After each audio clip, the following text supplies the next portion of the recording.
اعوذ باللہ من الشیطان الرجیم بسم اللہ الرحمن الرحیم ان اللہ وملائکتہ یصلون علی النبی یا ایہا الذین آمنوا صلوا علیہ وسلموا تسلیما اللہم صلی علی سیدنا ونبینا وشفیعنا ومولانا محمد وعلی آل محمد وبارک وسلم۔ محترم خواتین و حضرات، السلام علیکم۔ پیام صبح کے ساتھ ایک بار پھر حاضر میں ہوں آپ کا میزبان انیق احمد۔ خواتین و حضرات، ماہ رمضان المبارک، اس ماہ مبارک میں یہ خصوصی پروگرام ہم آپ کی خدمت میں پیش کر رہے ہیں۔ قرآن کریم سے مختلف موضوعات لے رہے ہیں اور ان موضوعات پر بات کروا رہے ہیں اپنے ملک کے جید علماء سے۔ خواتین و حضرات، آج ہم جو بات کروائیں گے وہ اللہ سے تعلق، یہ موضوع ہے ہمارا کہ اللہ سے تعلق کسے کہتے ہیں، اللہ سے نسبت، میرا اللہ سے رشتہ کیا ہے، اللہ مجھے کیسا دیکھنا چاہتا ہے، اللہ مجھے کہاں دیکھنا چاہتا ہے، قرآن کریم میری ہدایت کس کس انداز سے کرتا ہے۔ والذین آمنوا اشد حبا للہ، جو اہل ایمان ہوتے ہیں وہ اللہ سے ٹوٹ کے محبت کرتے ہیں۔ تو اللہ سے ٹوٹ کے محبت وہ کیسے ہوتی ہے؟ اللہ تعالیٰ کے احکام کو بجا لانے کے بعد اللہ سے محبت میں اضافہ ہوتا ہے، یا اللہ سے پہلے محبت ہوتی ہے اس کے بعد اللہ کے احکام بجا لائے جاتے ہیں؟ خواتین و حضرات، قرآن ہمیں کیسا دیکھنا چاہتا ہے، یعنی اللہ ہمیں کیسا دیکھنا چاہتا ہے، ہمیں کون کون سی صفات پیدا ہونی چاہیے کہ ہمارا ایک تعلق اللہ سے نظر آئے۔ نمبر 2، کون کون سی صفات ہمیں قرآن کریم سے ملتی ہیں، چند آیات گفتگو میں لائیں گے۔ ایک سوال ہم یہ بھی رکھیں گے اپنے معزز مہمان کی خدمت میں کہ جب ہم اللہ سے ایک تعلق جوڑ لیتے ہیں اور پھر ہم اللہ کی ماننے لگتے ہیں تو ہمیں کیا کیا فوائد حاصل ہوتے ہیں، اور جب ہم اللہ کی نہیں مانتے، اپنی مرضی پر عمل کرتے ہیں، اللہ سے جو میرا تعلق ہے اس میں کچھ کمزوری آ جاتی ہے، تو ایک بندے کے نقصانات کیا کیا پیدا ہوتے ہیں یا امکان پیدا ہو جاتا ہے۔ خواتین و حضرات، بہت ساری باتیں، بہت سارے سوالات ہم اٹھائیں گے اور ان سوالات کو ہم رکھیں گے محترم ڈاکٹر محمد حماد لکھوی صاحب کی خدمت میں، جو کہ تشریف فرما ہیں لاہور میں ہمارے ساتھ۔ ڈاکٹر صاحب، بہت شکریہ آپ کا، آپ تشریف لائے۔ خواتین و حضرات، ڈاکٹر صاحب کا کیا تعارف کروایا جائے؟ ایک دنیا آپ کو غور سے سنتی ہے، پیام صبح کا لازمی جز۔ ہمیشہ ہم آپ سے سیکھتے ہیں، پڑھاتے ہیں، آپ پنجاب یونیورسٹی میں اور ڈین ہیں۔ خواتین و حضرات، سورہ انفال آیت نمبر 2۔ اعوذ باللہ من الشیطان الرجیم، بسم اللہ الرحمن الرحیم۔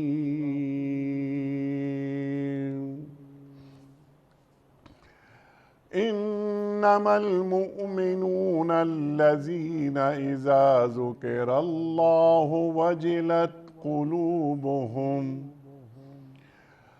وَإِذَا تُلِيَتْ عَلَيْهِمْ آيَاتُهُ زَادَتْهُمْ إِيمَانًا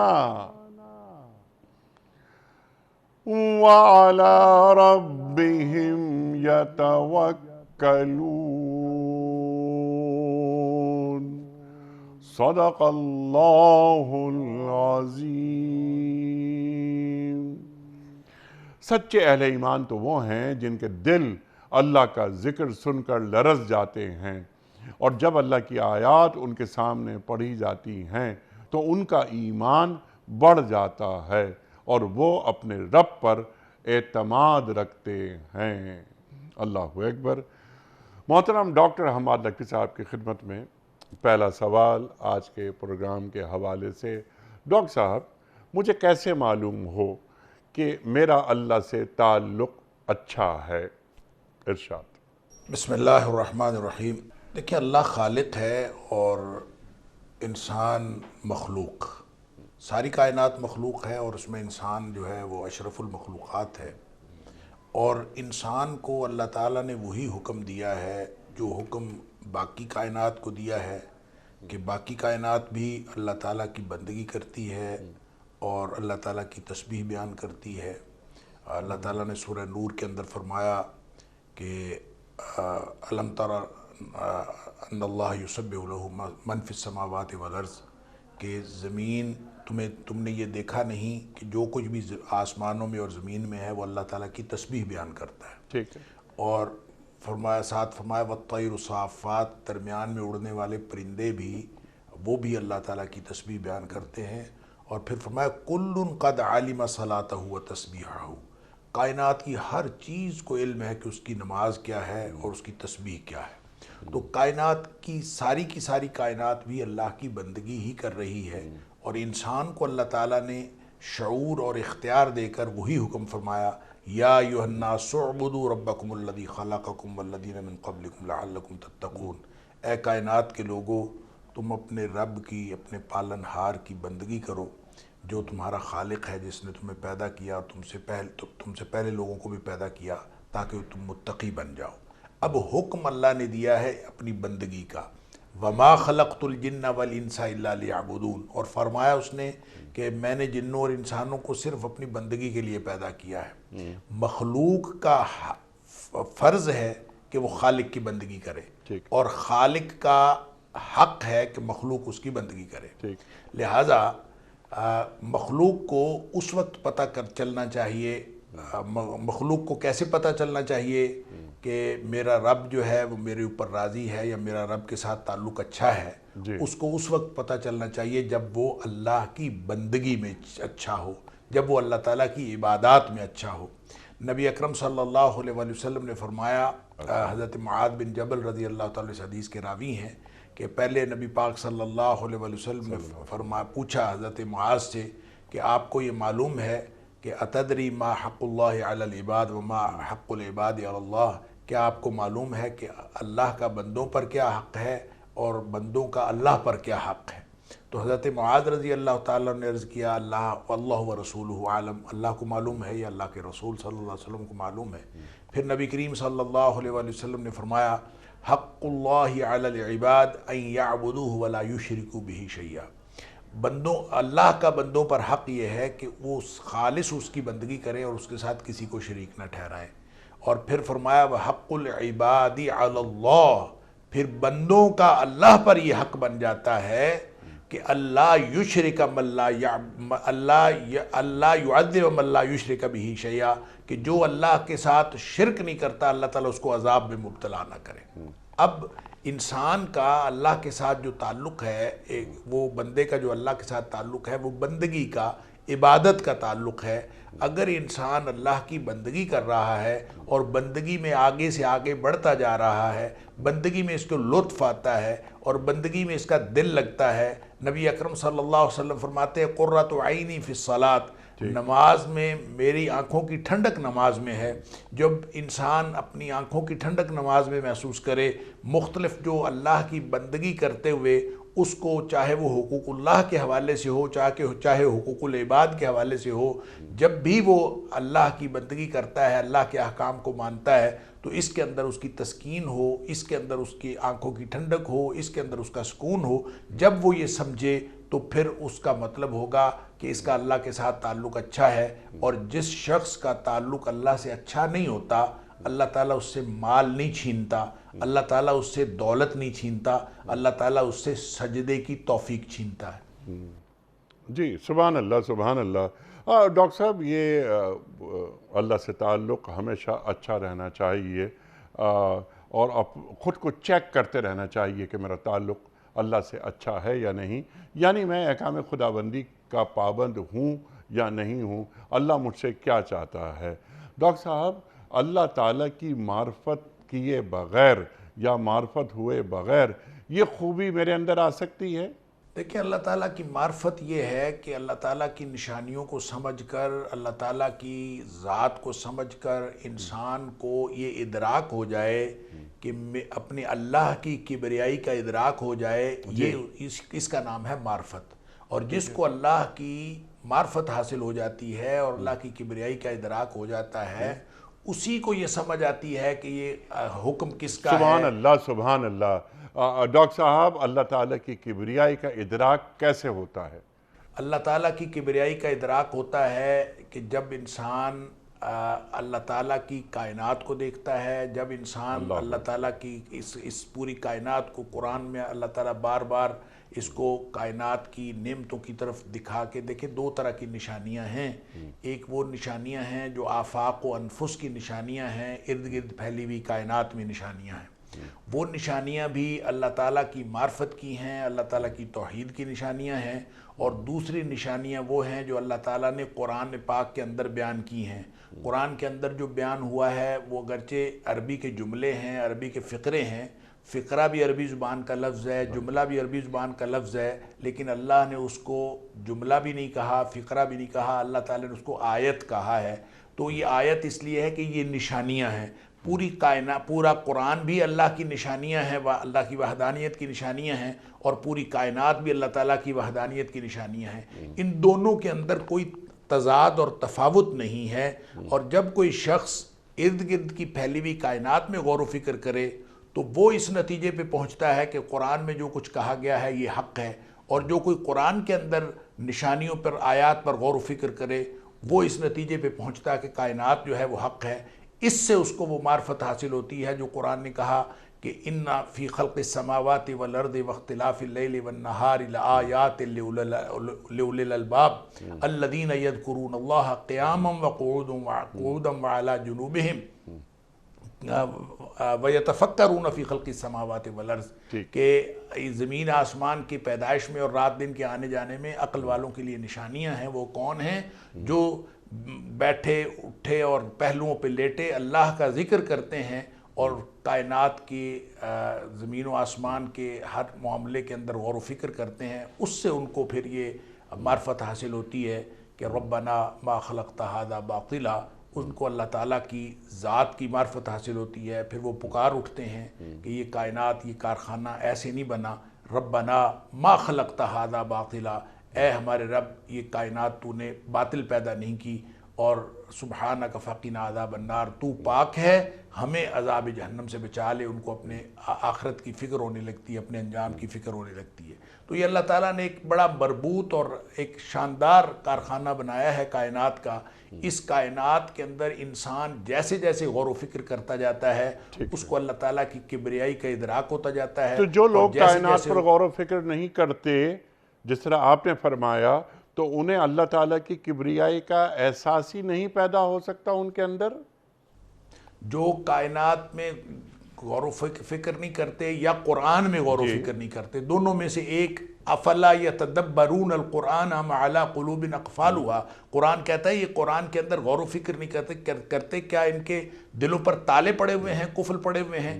گویا جو بھی غور و فکر کرے گا اس کے نتیجے میں ان کو معرفت حاصل ہوگی، اور جو غور و فکر نہیں کرتا اس کو یہ معرفت حاصل نہیں ہو سکتی۔ یہ معرفت حاصل ہونے کے لیے اس کو اپنے شعور کو، اپنے اس جو خاص اعزاز اللہ تعالیٰ نے انسانیت کو نوازا ہے، اس اعزاز کو استعمال میں لانا پڑے گا۔ جب وہ اس کو استعمال میں نہیں لاتا تو پھر تو اس کی حیثیت حیوانات کی طرح ہے، ڈنگروں کی طرح ہے۔ جیسے قرآن نے کہا کہ یہ جن کے پاس آنکھیں ہیں اور ان سے دیکھتے نہیں، جن کے پاس کان ہیں اور ان سے سنتے نہیں، اور ان کے پاس دل ہیں اور اس سے سوچتے نہیں، اولئک کالانعام بل ھم اضل، وہ تو چوپایوں جیسے ہیں بلکہ ان سے بھی گئے گزرے ہیں۔ گویا انسان کی تو عظمت ہی یہی ہے، انسان کا اعزاز ہی یہی ہے کہ یہ غور و فکر کرتا ہے، اپنے شعور سے کام لیتا ہے، اور اس شعور کے ذریعے سے اللہ تعالیٰ کی کبریائی کا ادراک ہوتا ہے، اور اللہ تعالیٰ کی کبریائی کا ادراک اس کے اندر خشیت پیدا کرتا ہے۔ اور خشیت کے خوف کو نہیں کہتے، خشیت کہتے ہیں ہم جو بات اللہ اور بندے کے تعلق کی بات کر رہے ہیں، جو انسان کے دل میں خشیت پیدا ہو جائے۔ خشیت خوف کا نام نہیں ہے، ہم تو اس کا ترجمہ خوف کر دیتے ہیں، حالانکہ خوف بھی قرآن کا لفظ ہے، خشیت بھی قرآن کا لفظ ہے۔ خوف کا اور معنی ہے، خشیت کا اور معنی ہے۔ خشیت کا معنی یہ ہے کہ جس شخص کی خشیت کا معنی ہوتا ہے عظمت کا روب، جب اس کو اللہ تعالیٰ کی عظمت کا احساس ہوتا ہے تو اس کے دل میں ایک اللہ تعالیٰ کی عظمت کا روب پیدا ہوتا ہے. وہ جو عظمت کا روب ہے وہ خشیت ہے. خشیت آنے سے ہی قرآن کی تفہیم حاصل ہوتی ہے، خشیت آنے سے ہی کائنات کی تفہیم حاصل ہوتی ہے. اللہ تعالیٰ نے قرآن میں فرمایا کہ یہ جو قرآن ہے اس کے اللہ تعالیٰ نے فرمایا کہ اللہ نزل احسن الحدیث، اللہ نے کائنات کا بہترین کلام نازل کیا ہے. کتاب متشابہ مثانی، یہ کتاب ہے بار بار دہرائی جانے والی اور باہم ملتی جلتی. تقشعر منہ جلود الذین یخشون ربہم، اس سے رونگٹے کھڑے ہو جاتے ہیں ان لوگوں کے جن کے دلوں میں اپنے رب کی خشیت ہوتی ہے. تو جن کو رب کی خشیت حاصل ہوتی ہے تو پھر ان کے رونگٹے کھڑے ہوتے ہیں، پھر ان کو قرآن کی تفہیم بھی حاصل ہوتی ہے اور پھر قرآن سے ہدایت بھی مل جاتی ہے. جی سبحان اللہ سبحان اللہ. ڈاکٹر صاحب کائنات پہ غور و فکر، ربنا ما خلقت ھذا باطلا، آپ نے اس پر گفتگو فرمائی، اور اس کے بعد آپ نے یہ فرمائی بہت اچھی بات کہ وہ کائنات پہ غور و فکر اگر وہ نہیں کر رہے تو قرآن کریم پر غور و فکر وہ کر رہے ہیں. کائنات یعنی اللہ تعالیٰ کا فعل، قرآن اللہ تعالیٰ کا قول، تو اللہ تعالیٰ کے قول اور فعل میں کبھی تضاد ہو ہی نہیں سکتا. میرا سوال آپ کی خدمت میں یہ ہے، آپ کی گفتگو سے مربوط وہ سوال یہ ہے کہ اگر ایک شخص کائنات پر غور و فکر نہیں کر رہا اور نہ ہی وہ قرآن کریم کو اس انداز سے دیکھ رہا ہے کہ جو قرآن کریم کا تقاضا ہے. ڈاکٹر صاحب آپ نے جو قرآن کریم کی آیت تلاوت فرمائی، افلا یتدبرون القرآن ام علی قلوب اقفالها، اللہ اکبر اللہ اکبر. کتنے لوگ ہیں جو قرآن کریم پر غور و فکر کرتے ہیں؟ اللہ فرماتا ہے کیا ان کے دلوں پر تالے لگے ہوئے ہیں؟ سبحان اللہ، کیا اچھی بات آپ نے فرمائی اور قرآن کریم کی یہ آیت ہمیں یاد دلا دی. لیکن ہم دیکھتے ہیں کہ جو ہماری زندگی کے جو عام رویے ہیں ان میں ہم قرآن کریم پر غور و فکر یا کائنات کو اس انداز سے دیکھنا کہ جو دین کا تقاضا ہے جو آپ نے بیان فرمایا وہ ذرا کم ہی نظر آتا ہے. ڈاکٹر صاحب اس کے باوجود لوگ محبت کا دعویٰ کرتے ہیں اللہ سے، تو اگر قرآن کریم پر غور و فکر نہیں ہو رہا، کائنات پر غور و فکر نہیں ہو رہا، تو کیا اللہ سے محبت کا دعویٰ جھوٹا ہے؟ دیکھیں بات یہ ہے کہ محبت کا تعلق ہے ایمان کے ساتھ، اور ایمان ایک تو محبت ہوتی ہے جو دل کی کشش ہوتی ہے، وہ کسی بھی چیز کی کسی بھی فائدے کے لیے، یہ کشش کے کئی موڈز ہوتے ہیں، کئی نوعیتیں ہیں، کئی قسم کی محبت ہوتی ہے. یہ کشش کئی قسم کی ہوتی ہے. مطلب یہ کہ اللہ تعالیٰ نے سورہ توبہ کے اندر جو فرمایا کہ تمہارے جو باپ ہیں، تمہارے جو بھائی ہیں، تمہارے جو بیٹے ہیں، تمہارے جو رشتہ دار ہیں، ان سب کی محبت، تمہارے مال کی محبت، تمہارے گھر کی محبت اور تمہارے کاروبار کی محبت جس کے مندے پڑ جانے کا تمہیں خدشہ ہے، یہ سب ساری محبتوں کا اللہ تعالیٰ نے ذکر کر دیا. اور ذکر اس لیے کیا کہ اگر یہ ان میں سے کوئی چیز یا یہ ساری چیزیں احب الیکم من اللہ ورسولہ، اللہ اور اس کے رسول صلی اللہ علیہ وسلم کی محبت سے یہ زیادہ ہے اگر ان میں سے کوئی، تو پھر اللہ تعالیٰ نے فرمایا فتربصوا حتی یاتی اللہ بامرہ، پھر بیٹھ کے انتظار کرو اللہ کا عذاب کب آتا ہے. کیونکہ یہ محبت تو اس کا تعلق ایمان کے ساتھ، اور میں ایمان اور محبت کے تعلق سے ایک حدیث ضرور عرض کرنا چاہوں گا کہ نبی اکرم صلی اللہ علیہ وسلم نے فرمایا لا تدخلون الجنت، تم کبھی جنت میں داخل نہیں ہو سکتے حتی تؤمنوا، جب تک کہ تم مومن نہ بن جاؤ، اور ولا تؤمنوا، اور تم کبھی مومن نہیں بن سکتے حتی تحابوا، جب تک کہ تمہاری آپس میں محبت نہ ہو جائے. اور آپس میں گویا محبت کا تعلق ایمان کے ساتھ ہے. اور پھر نبی پاک صلی اللہ علیہ وسلم فرمایا اولا ادلکم علی شیء اذا فعلتموہ تحاببتم، کیا تمہیں میں ایسی چیز نہ بتاؤں کہ جب تم کرنے لگو تمہاری آپس میں محبت ہو جائے، محبت ہوگی تو ایمان آئے گا، ایمان آئے گا تو جنت ملے گی. اور فرمایا افشوا السلام بینکم، آپس میں زیادہ زیادہ السلام علیکم کہا کرو. اس کا مطلب ہے ایمان کا تعلق محبت کے ساتھ ہے. پھر نبی پاک صلی اللہ علیہ وسلم کی وہ حدیث بھی آپ لے آئیے سامنے کہ جس میں آپ نے فرمایا تھا ثلاث من کن فیہ وجد حلاوت الایمان، تین چیزیں جس شخص کے اندر ہو گئیں، جس شخص کے اندر تین چیزیں آ گئیں اس کو ایمان کی شیرینی حاصل ہو گئی، ایمان کی حلاوت حاصل ہو گئی، ایمان کی مٹھاس اور ایمان کا ذائقہ اس شخص کو پتہ چلا۔ اور وہ تین چیزیں کیا ہیں؟ اس میں بھی سب سے پہلی بات نبی کریم صلی اللہ علیہ وسلم نے فرمائی کہ سب سے پہلی بات یہ ہے کہ کان اللہ ورسولہ احب الیہما مما سواہما، کہ احب الیہ مما سواہما، اللہ اور اس کے رسول صلی اللہ علیہ وسلم جو ہیں اس کو دنیا کائنات کی ہر چیز سے زیادہ پیارے ہو جائیں۔ یہ سب سے پہلی نشانی ہے۔ اور دوسری نشانی یہ ہے کہ جس سے بھی محبت کرتا ہو انسان کرے، لیکن کرے لا یحبہ الا للہ، وہ جس سے بھی محبت کرتا ہے وہ صرف اللہ کے لیے کرے۔ یعنی ماں سے محبت کرتا ہے، باپ سے محبت کرتا ہے، بہن بھائیوں سے محبت کرتا ہے، جس سے محبت ہو وہ صرف اللہ کے لیے کرے۔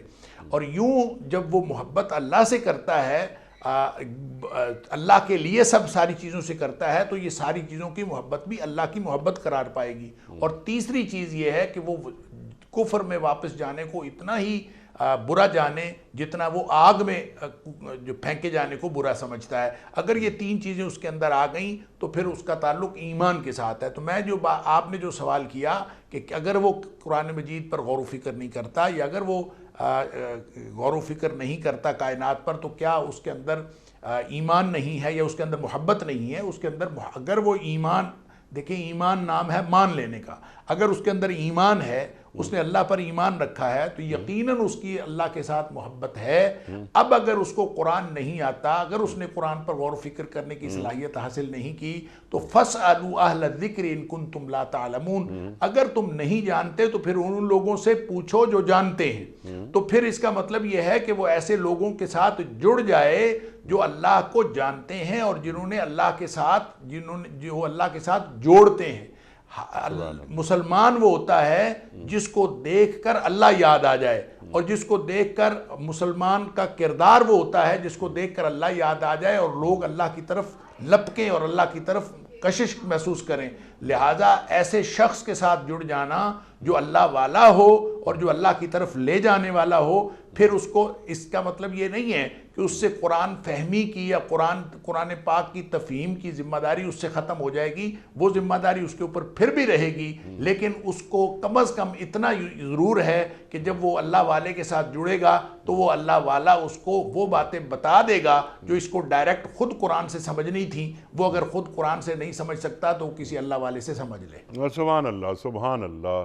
یک زمانہ صحبت با اولیاء، بہتر از 100 سالہ طاعت بے ریا۔ اللہ اکبر، اللہ والوں کی صحبت، کونوا مع الصادقین۔ سبحان اللہ، سبحان اللہ۔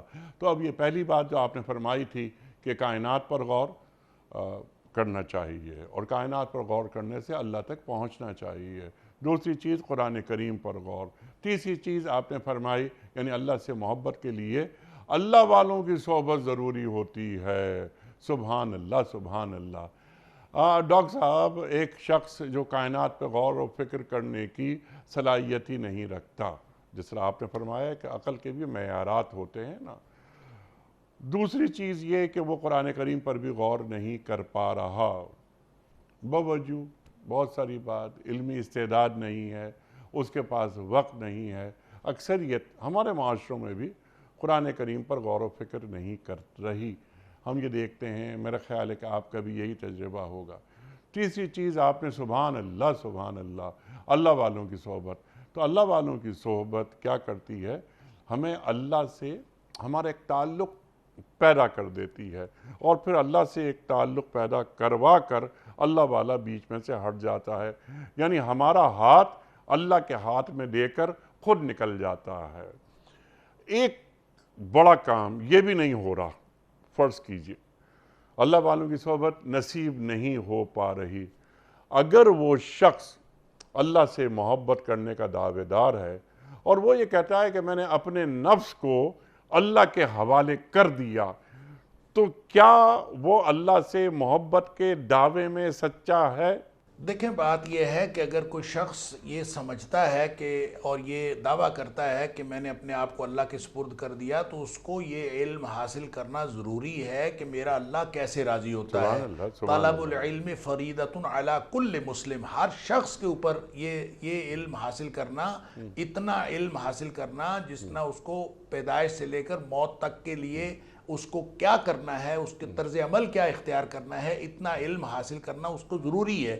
وہ ڈائریکٹ قرآن سے حاصل کرے یا کسی استاد کے ذریعے سے حاصل کرے، کسی اللہ والے کے ذریعے سے حاصل کرے، اس کو وہ علم حاصل کرنا کہ میرا اللہ کیسے راضی ہوتا ہے. اور اللہ راضی ہوتا ہے اپنی بندگی سے، اور جیسے جو شخص جس طرح سے اللہ کی بندگی کرتا چلا جاتا ہے اس کا اللہ اس سے راضی ہوتا چلا جاتا ہے. اور اللہ کو راضی کرنے کے لیے اللہ کی بندگی کرنا ضروری ہے. اور اگر ایک شخص علم بھی حاصل نہیں کرتا اور اس کو کسی سے پتہ چل گیا کہ اللہ کی بندگی یوں کرنی ہے، اس نے کسی کو نماز پڑھتے دیکھا، اس نے نماز پڑھنی شروع کر دی، اس نے کسی کو خدمت خلق کرتے دیکھا، اس نے خدمت خلق شروع کر دی، اس نے جیسے جیسے دیکھا اتنا کرتا گیا، وہ بھی بندگی میں ماہر ہو گیا اور بندگی کرتا ہے. دوسرا شخص عالم ہے اور وہ بندگی کرتا ہے، تو نبی اکرم صلی اللہ علیہ وسلم نے فرمایا کہ یہ بندہ ہے تو اللہ کی بندگی میں، لیکن جس شخص نے علم حاصل کیا ہے اور جو علم حاصل کرنے کے بعد اللہ کی بندگی کر رہا ہے، اس میں اور اس عام بندگی کرنے والے میں زمین آسمان کا فرق ہے. نبی پاک صلی اللہ علیہ وسلم نے فرمایا فضل العالم علی العابد، جو علم والا بندگی کر رہا ہے اور جو بغیر علم کے بندگی کر رہا ہے، ان کا فرق اتنا ہے کفضل القمر لیلۃ البدر علی سائر الکواکب، جس طرح سے 14ویں رات کا چاند چڑھا ہوا ہو اور اس کی فضیلت باقی سارے ستاروں کے اوپر ہوتی ہے، اس طرح سے اس کی فضیلت ہوتی ہے. تو اس کا مطلب یہ ہے کہ جو شخص عام بندگی کرتا ہے وہ اللہ کا قرب تو حاصل کر لے گا، اللہ کی محبت تو حاصل کر لے گا. اس کو ایسا نہیں ہے کہ ہم یہ کہیں کہ اس کو اللہ کی محبت حاصل نہیں ہوتی، اللہ کی محبت اس کو حاصل ہوتی ہے، لیکن اس کو اس درست سمت میں وہ محبت اپنے کمال کو نہیں پہنچتی. اس قرآن فہمی کی درست سمت میں اس کو سفر کرنا چاہیے، اس کو کوشش کرتے رہنا چاہیے. وہ نہ کر سکے تو وہ الگ بات ہے. وہ نبی پاک صلی اللہ علیہ وسلم نے اس کے لیے بھی بڑی فضیلت بتائی ہے. آپ نے فرمایا کہ ایک تو الماہر بالقرآن ہوتا ہے، جو قرآن کا ماہر ہے وہ تو معزز فرشتوں کے ساتھ ہوگا قیامت والے دن. اور دوسرا شخص جو ہے وہ جو اڑ کے قرآن پڑھتا ہے اور اس کو پوری طرح قرآن پڑھنا نہیں آتا اور وہ جھجک کے پڑھتا ہے اور اٹک کے پڑھتا ہے، تو نبی پاک صلی اللہ علیہ وسلم فرمایا اس کے لیے 2 اجر ہیں. ایک تو قرآن پڑھنے کا اور دوسرا اٹک کے پڑھنے کا. اس کو باوجود اس کے کہ وہ اٹک کے پڑھ رہا ہے پھر بھی وہ پڑھ رہا ہے، محنت کر رہا ہے، تو اس کو اللہ تعالیٰ 2 اجر دیتا ہے. لہٰذا کوئی شخص جو ہے وہ قرآن سے اپنے آپ کو بالکل اس طرح سے نہیں کر سکتا کہ وہ اس کے بعد بے نیاز ہو جائے کہ بس اس نے کسی اللہ والے کی صحبت اختیار کر لی، اب وہ قرآن سے بے نیاز ہو گیا ہے، اب اس نے کسی ذریعے سے سجدہ کرنا سیکھ لیا ہے لہٰذا قرآن سے بے نیاز ہو گیا ہے. قرآن سے کسی طور بھی بے نیازی حاصل نہیں ہو سکتی. قرآن اللہ کا کلام ہے، اس سے جڑنا ہی پڑے گا، چاہے وہ اپنی پوری صلاحیتوں کے ساتھ جڑے اور چاہے بے صلاحیت ہو اور پھر بھی جڑتا رہے، لیکن اس کو جڑا رہنا پڑے گا. سبحان اللہ، سبحان اللہ. ڈاکٹر صاحب کیا اچھی بات آپ نے فرمائی. اب یہ جو آیت ہے کہ والذین آمنوا اشد حبا للہ، جو اہل ایمان ہوتے ہیں وہ اللہ سے ٹوٹ کے محبت کرتے ہیں. نماز کا ذکر کیا، عبادتوں کا آپ نے ذکر فرمایا.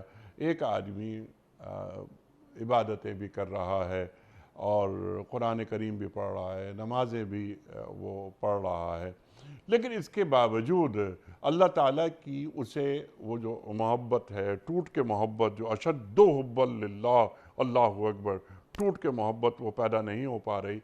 تو کیا اسے قرآن کریم سے، جس طرح آپ نے فرمائی بات، بہت اچھی بات فرمائی کہ اسے علم حاصل کرنا چاہیے. قرآن کریم مجھے کیسا دیکھنا چاہتا ہے، اگلی بات میرا تعلق اللہ تعالیٰ سے کیسا دیکھنا چاہتا ہے. تو چند ایسی خوبیاں یہ فرما دیجئے آپ جو قرآن کریم بندہ مومن میں دیکھنا چاہتا ہے. مثال کے طور پر تسلیم و رضا، کہ سمعنا و اطعنا، اے اللہ تیرا حکم آیا میں نے اس کی اطاعت کر لی سن کر. سمعنا و اطعنا، صبر، شکر، توکل، استقامت وغیرہ وغیرہ. بندے مومن کو اللہ جس طرح دیکھنا چاہتا ہے، کیا یہ چیزیں ہم قرآن کریم سے لے کر اپنے اندر اتار کر اللہ سے شدید محبت کے دعوے دار ہو سکتے ہیں؟ دیکھیں وہی بات ہے جو میں نے پہلے عرض کی کہ اس کو جوڑ لیں آپ، والذین آمنوا اشد حبا للہ جو ہے، اس آیت کو جوڑ لیں سورۃ توبہ کی اس آیت کے ساتھ جو میں نے ابھی عرض کی کہ ساری دنیا کی کشش اور محبت، جو جتنی فطری محبتیں ہو سکتی تھیں یا جتنی مشروط اور غیر مشروط فطری محبتیں ہو سکتی ہیں یا فائدے والی محبتیں ہو سکتی ہیں، ان سب کو جوڑ کر اللہ تعالیٰ نے فرمایا ان سب میں سے کوئی محبت اگر تمہیں اللہ اور اس کے رسول صلی اللہ علیہ وسلم سے زیادہ ہے تو پھر عذاب کا انتظار کرو۔ تو یہی بات یہاں کہیں فرمائی گئی، والذین آمنوا اشد حبا للہ، جو ایمان والا نہیں ہے وہ تو دنیا کی بہت ساری چیزوں سے کشش محبت رکھتا ہے اور اس میں گرفتار ہے اور اس میں پھنسا رہتا ہے اور اس میں الجھا رہتا ہے، لیکن جو مومن ہوتا ہے اس کو ساری کائنات میں سے سب سے زیادہ جو محبوب چیز ہوتی ہے وہ اللہ کی ذات ہوتی ہے، اور جب اللہ کی ذات محبوب ہو تو آپ نے کہا کہ وہ قرآن نہ بھی پڑھے، قرآن پر غور و فکر نہیں کرتا تو اس کی محبت نہیں ہو سکتی۔ وہ کیسا محبت کرنے والا ہے، کیسا محب ہے کہ وہ اپنے محبوب کو، اللہ کو محبوب سمجھتا ہے اور سب سے زیادہ محبت اس کو اللہ سے ہے، لیکن یہ کیسا محبت کرنے والا ہے کہ اس کے کلام کو نہیں سمجھتا، اس کے کلام کو سمجھنے کی کوشش نہیں کرتا، اس کے کلام کے ساتھ اس کا کوئی تعلق نہیں ہے، جس کا اس کے کلام کے ساتھ اللہ کا، ہمارے پاس تو صفت کلام ہے، اگر ہم اللہ کی کلام کے ساتھ نہیں محبت کرتے تو پھر اللہ کی ذات کے ساتھ ہم کیسے محبت کر سکتے ہیں؟ یہ محبت کا دعویٰ ہی غلط ہے اگر کوئی شخص اللہ تعالیٰ کے قرآن کے ساتھ محبت کیے بغیر، جو محبت کرتا ہے وہ تو پھر اپنے محبوب کی ہر چیز سے محبت کرتا ہے۔ ہم تو رسول اللہ صلی اللہ علیہ وسلم سے جب محبت کرتے ہیں تو مدینہ منورہ سے محبت کرتے ہیں، مدینہ منورہ کی ہر چیز سے محبت کرتے ہیں، نبی کریم صلی اللہ علیہ وسلم کے ساتھ جڑی ہوئی ہر چیز سے محبت کرتے ہیں۔ تو اسی طرح جب اللہ کے ساتھ محبت کرنی ہے تو اللہ تعالیٰ کی ہر چیز سے محبت کرنی ہے، اور سب سے بڑی جو اللہ تعالیٰ کی ذات کی کوئی چیز ہمارے پاس ہے اور وہ اللہ کا قرآن ہے، اللہ کا کلام ہے، اور جو اللہ کے کلام سے محبت نہیں کرتا اس کا تو دعویٰ محبت ہی جھوٹا ہے۔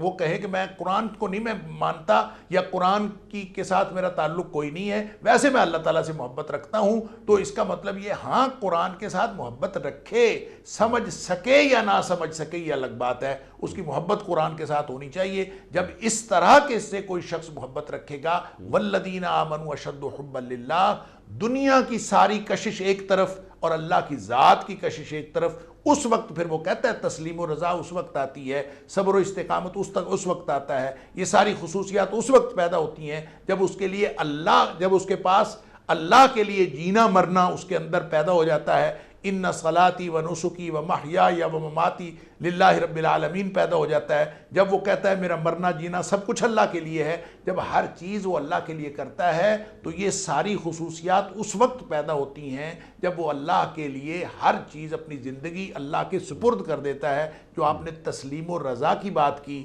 اس کو آپ اسلام کہہ لیجئے، اسلم یسلم و اسلام، اسلام کا معنی یہ ہوتا ہے اپنے آپ کو سپرد کر دینا۔ اگر وہ اپنے آپ کو اپنے اللہ کے سپرد کر دیتا ہے تو اصل میں یہ وہ کامل سپردگی ہی کامل بندگی ہے، اور جو کامل بندگی ہے یہی کامل محبت ہے۔ سبحان اللہ، سبحان اللہ۔ ظاہر ہے کہ دنیاوی جو محبتیں ہیں، جو شہوات ہیں، ان کا مقابلہ اللہ کی سے جو محبت ہے اس سے مقابلہ یا موازنہ کیا ہی نہیں جا سکتا۔ لیکن اللہ تعالیٰ، جیسا کہ سوال رکھا تھا ہم نے آپ کی خدمت میں کہ اللہ تعالیٰ کچھ چیزیں، کچھ اوصاف، کچھ محاسن بندہ مومن میں دیکھنا چاہتا ہے کہ یہ بندہ مومن جو کہ ایمان کا دعویٰ کر رہا ہے، اس کے اندر وہ خوبیاں ہیں بھی جو میں اس میں دیکھنا چاہتا ہوں، یا صرف ان کے زبانی کلامی دعوے ہیں۔ ڈاکٹر صاحب کچھ قرآن کریم کی آیات تاکہ اس سے واضح ہو جائے۔ اعدت للمتقین، مثال کے طور پر اعدت للمتقین الذین ينفقون فی السراء والضراء والکاظمین الغیظ والعافین عن الناس واللہ یحب المحسنین۔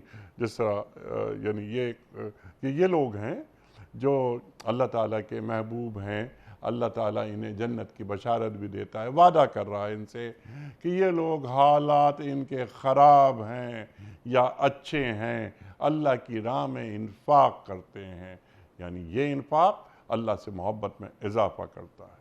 جب انہیں غصہ آتا ہے تو غصے کو پی جاتے ہیں، اللہ کی رضا کے لیے، خوشنودی رب کے لیے اللہ سے محبت کا اظہار ہوتا ہے۔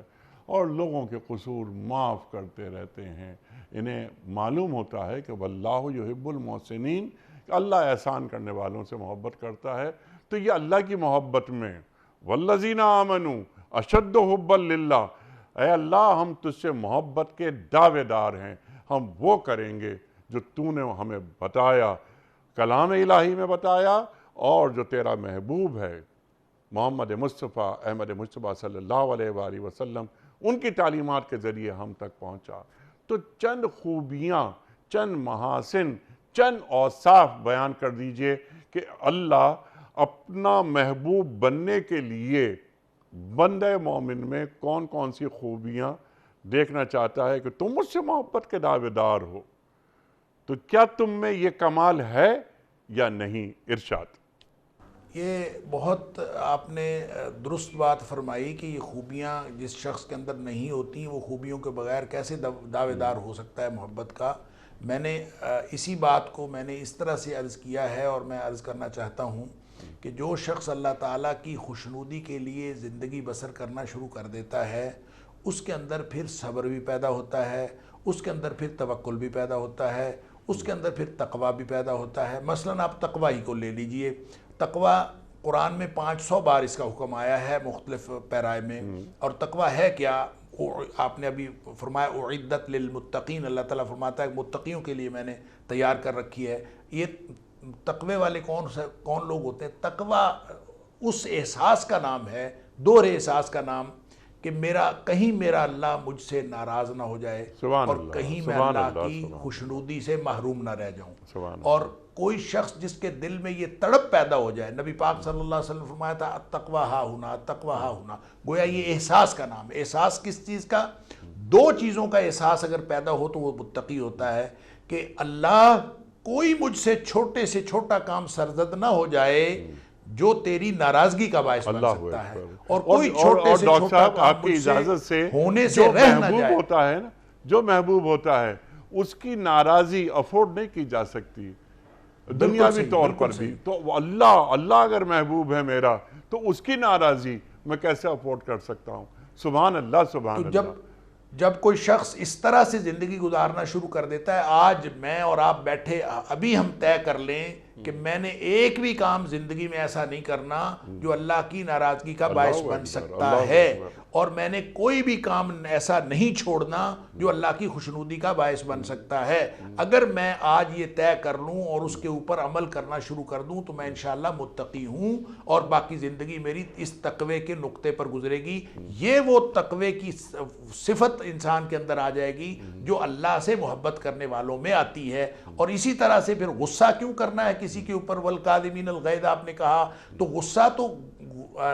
غصہ ہو یا ناراضی ہو یا خوشنودی ہو، وہ سب اللہ کے لیے ہوتا ہے۔ نبی پاک صلی اللہ علیہ وسلم فرمایا من احب للہ ومن ابغض للہ، جس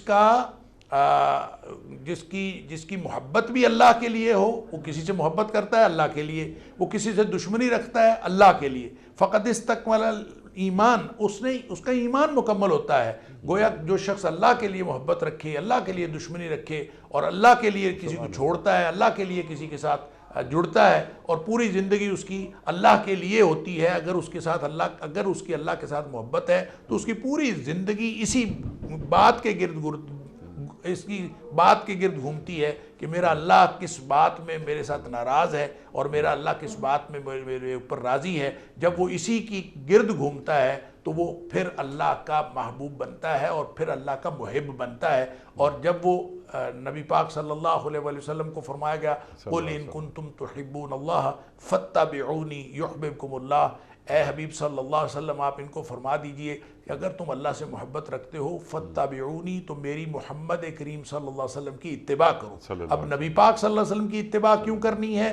اللہ کا بھیجا ہوا، اللہ کا محبوب ہے، نبی اکرم صلی اللہ علیہ وسلم ہے، ان کی اتباع کرنی ہے، کیونکہ ان کو اللہ نے بھیجا ہے، کیونکہ ان کو اللہ نے اتھارٹی دی ہے، ہم نے ان سے محبت کرنی ہے۔ اور جب ان سے محبت کرنی ہے یحببکم اللہ، جب ان کی ہم محبت کے ساتھ اتباع اور اطاعت کریں گے تو فرمایا یحببکم اللہ، اللہ تم سے محبت کرنا شروع کر دے گا۔ تو یہ تو محب اور محبوب کی ایسی کہانی ہے کہ جب اطاعت کے اندر، عبادت کے اندر جتنی زیادہ محبت بڑھتی جاتی ہے، اور اطاعت اور اتباع اور عبادت اصل میں محبت کے بغیر ہوتی ہی نہیں ہے، جب انسان محبت کے ساتھ اس کو ادا کرتا ہے تو پھر اس کی کشش بھی اور ہے، اس کی چاشنی بھی اور ہے، اور زندگی گزارنے کا رنگ ڈھنگ بھی اور ہے، اور اس کو نقطہ جو ہے، مرکزی نقطہ اللہ کی رضامندی اور اللہ کی ناراضی ہے۔ سبحان اللہ سے بنیادی نقطہ اللہ تعالیٰ کی خوشنودی، اللہ تعالیٰ کی رضا کا حصول۔ سبحان اللہ اور الحمدللہ علی کل حال۔ سبحان اللہ۔ ایک ڈاکٹر صاحب، بزرگ انیک بھائی، ایک بزرگ دعا کر رہے تھے، اور دعا کیا کر رہے تھے؟ اے اللہ ہم تجھ سے راضی ہیں، اے اللہ ہم تجھ سے راضی ہیں۔ 2.5 گھنٹے دعا کی اور صرف یہی کہا، اے اللہ ہم تجھ سے راضی ہیں۔ تو کسی نے پوچھا کہ حضرت آپ یہ کیا دعا کر رہے ہیں؟ آپ نے 2.5 گھنٹے ایک ہی کام، ایک ہی بات کہتے رہے، اللہ ہم تجھ سے راضی ہیں اللہ۔ تو کہتے میں اس لیے کہہ رہا تھا کہ میرا اللہ بھی ایک دفعہ یہی بات مجھے کہہ دے کہ جا میں بھی تجھ سے راضی ہوں، تو میرا کام بن جائے گا۔ سبحان اللہ سبحان اللہ۔ یہ تو کتنا بہت اہم بات کہ میں اللہ سے محبت کرتا ہوں۔ کیا اللہ مجھ سے محبت کرتا ہے؟ میرا تعلق اللہ سے ہے، میں اللہ کا بندہ ہوں۔ کیا اللہ فرما رہا ہے کہ ہاں تم میرے بندے ہو؟ یا ایتھا النفس المطمئنہ ارجعی الی ربک راضیۃ مرضیہ فادخلی فی عبادی وادخلی جنتی۔ میرے بندوں میں داخل ہو جاؤ اور میری جنت میں داخل ہو جاؤ۔ اللہ اکبر، یہ اللہ فرما دے۔ اور ہمیں، یعنی اگر ہم اللہ تعالیٰ سے ٹوٹ کے محبت کر رہے ہیں تو ہم مستحق ہو جاتے ہیں اللہ تعالیٰ کے خاص بندوں کی فہرست میں آنے کے۔ ڈاکٹر صاحب سبحان اللہ۔ اور آپ نے جو بات یہ فرمائی اس میں ایک نقطہ اور ابھی ذہن میں آ رہا تھا جو آپ بات فرما رہے تھے کہ قل ان کنتم تحبون اللہ فاتبعونی یحببکم اللہ۔ اللہ اکبر۔ ہم جو بات کر رہے ہیں یہاں پر، جو گفتگو ہو رہی ہے کہ میرا دعویٰ ہے کہ میں اللہ سے محبت کرتا ہوں، اللہ تعالیٰ سے میرا تعلق ہے، خشیت ہے، جو آپ نے بہت ہی خوبصورتی سے کھول دیا خشیت کے معنی کو۔ لیکن اللہ تو اس آیت میں یہ فرما رہا ہے کہ تم اتباع رسول کریم صلی اللہ علیہ وآلہ وسلم کرو گے تو تم محبوب خدا بن جاؤ گے۔ اللہ اکبر۔ یعنی میں اللہ سے محبت کر رہا ہوں، لیکن اللہ فرما رہا ہے کہ نہیں، میں تم سے محبت کرنے لگوں گا۔ اللہ یحببکم اللہ۔ اللہ اکبر۔ ڈاکٹر صاحب کنکلوڈ فرما دیجئے، آج ہم نے کیا سیکھا؟ ارشاد۔ بس زندگی اللہ کے لیے گزارنی چاہیے۔ اللہ نے ہمیں پیدا کیا ہے، وہ ہمارا مالک خالق صرف وہی ہے، اور اس کو راضی کرنے کے لیے زندگی گزارنی چاہیے۔ اس کو راضی کرنے کے لیے زندگی گزاریں گے تو ساری دنیا ناراض ہو جائے، ایک اللہ راضی ہو جائے تو گویا کام بن گیا، اور ایک اللہ ناراض ہو گیا، ساری دنیا راضی ہو گئی تو بیڑا غرق ہو گیا۔ اگر انسان اس بنیادی نقطے کو اپنے سامنے رکھے اور اللہ تعالیٰ کی محبت میں زندگی گزارے کہ میرا اللہ مجھ سے راضی ہو جائے، اور اسی تڑپ میں زندگی گزارے، تو انشاءاللہ دنیا میں کچھ بھی نہ اس کو ملے پھر بھی وہ کامیاب ہے، کیونکہ اللہ اس سے راضی ہو گیا۔ سبحان اللہ سبحان اللہ۔ اچھا، اللہ تعالیٰ کے ہوتے ہوئے یا اللہ تعالیٰ پر ایمان رکھتے ہوئے کیا بندگان خدا پر بھروسہ کرنا یہ کیا توہین خداوندی نہیں ہے؟ مسبب الاسباب پر بھروسہ ہے، اسباب کو تو صرف استعمال کرنا ہے۔ بندے ہوں یا مادی اسباب ہوں، استعمال کرنے کا حکم اسی نے دیا ہے۔ حلال ذرائع، حلال وسائل، حلال اسباب جب آپ استعمال کریں گے تو وہ سارے جو حلال وسائل ہیں، حلال ذرائع ہیں، ان کو استعمال کرتے ہوئے آپ بھروسہ اللہ پر رکھیں گے تو یہ بھی محبت کی نشانی ہے۔ اگر آپ حلال اور حرام کا فرق نہیں رکھتے تو اس کا مطلب ہے آپ اللہ کی محبت نہیں رکھتے، اللہ کو راضی کرنے کی تڑپ نہیں رکھتے۔ اور جب آپ حلال اور حرام کا خیال رکھتے ہیں تو یہ بھی اللہ کی محبت کی نشانی ہے۔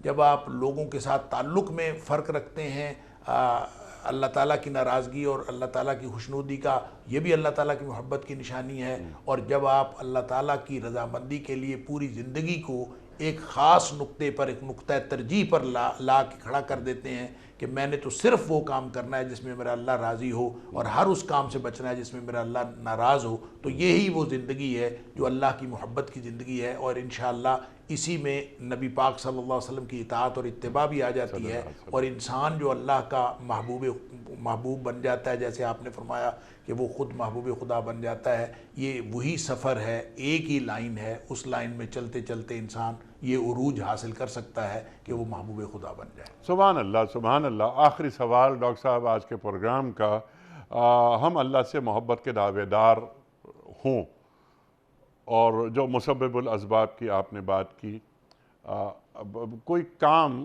میں اپنے کسی دوست سے کہتا ہوں، اس کے بعد اسے ایک فون اور کر دیتا ہوں، اس کے باوجود وہ کام نہیں ہوتا، تو یعنی اللہ تعالیٰ کے ہوتے ہوئے، یعنی اسباب دنیا انہیں تو حاصل کرنا ہوتا ہے، اس کے بغیر تو کام نہیں ہوتا. لیکن جب 2 مرتبہ میں نے ایک بات کہہ دی اپنے دوست کو اور وہ کام نہیں ہو رہا، تو کیا یہ اللہ تعالیٰ سے جو میری محبت ہے، جو اللہ تعالیٰ کو میں راضی کرنا چاہ رہا ہوں، اس کے خلاف بات تو نہیں ہو رہی کہ اگر میں 30 مرتبہ بھی اس سے کہوں، 4تھی مرتبہ بھی اس سے کہوں کہ بھائی تم نے میرا کام نہیں کیا، کیا یہ بہتر نہیں کہ میں اللہ تعالیٰ کے حضور دعا مانگ کر یہ بات عرض کر دوں، اے اللہ میرا یہ چھوٹا سا کام ہے، تو یہ کام کروا دے. ارشاد. اصل میں یہ بھروسے کی بات ہے، یہ توکل کی بات ہے، اور اللہ کریم نے قرآن حکیم میں جہاں کہیں بھی توکل کی بات فرمائی، یعنی ایسا کبھی بھی نہیں فرمایا فَلْيَتَوَكَّلِ الْمُؤْمِنُونَ عَلَى اللَّهِ کہ مومنوں کو اللہ پر بھروسہ کرنا چاہیے، یہ کہیں بھی نہیں کہا. ہمیشہ یہ کہا وَعَلَى اللَّهِ فَلْيَتَوَكَّلِ الْمُؤْمِنُونَ کہ اللہ ہی پر بھروسہ کرنا چاہیے اہل ایمان کو. تو جب اگر آپ کسی ایک پر بھی کہ دنیاوی وسائل، مادی وسائل کے اوپر کسی ایک پر بھی بھروسہ کرتے ہیں، تو اس کا مطلب یہ ہو گیا کہ آپ اللہ پر بھروسہ نہیں کرتے. اصل میں مسئلہ یہ ہوتا ہے کہ بھروسہ اس وقت ہوتا ہے اللہ پر، کامل بھروسہ اس وقت ہوتا ہے جب دنیا والوں سے کامل مایوسی ہوتی ہے.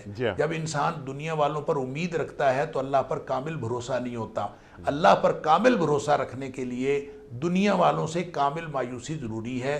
آپ نے فرمایا ایک دفعہ فون، 2 دفعہ فون، اگر آپ کسی کو فون چاہے کریں چاہے نہ کریں، آپ کو یہ یقین ہو کہ یہ آدمی ہے کس قابل کہ یہ میرا کام کرے، میرا کام تو اللہ نے کرنا ہے، میں تو اس کو صرف اس لیے کہہ رہا ہوں کہ میرے اللہ نے حکم دیا ہے کہ آپ نے اسباب اختیار کرنے ہیں. صرف اللہ کے حکم کے مطابق آپ ایک سبب اختیار کرتے وقت ایک دفعہ اس کو کہہ دیتے ہیں یا 2 دفعہ کہہ دیتے ہیں، لیکن بھروسہ تو جب آپ کا اللہ کے اوپر ہے تو آپ تو قطعاً اس کے اوپر نہ پہلے بھروسہ رکھا ہوا تھا نہ بعد میں رکھا ہوا تھا. جس نے اس بات پر بھروسہ رکھا ہوا ہے، جس کو اس سے امید ہے کہ دنیا والے میرا کام کر دیں گے، اس کا مطلب ہے اللہ پر کامل بھروسہ نہیں ہے.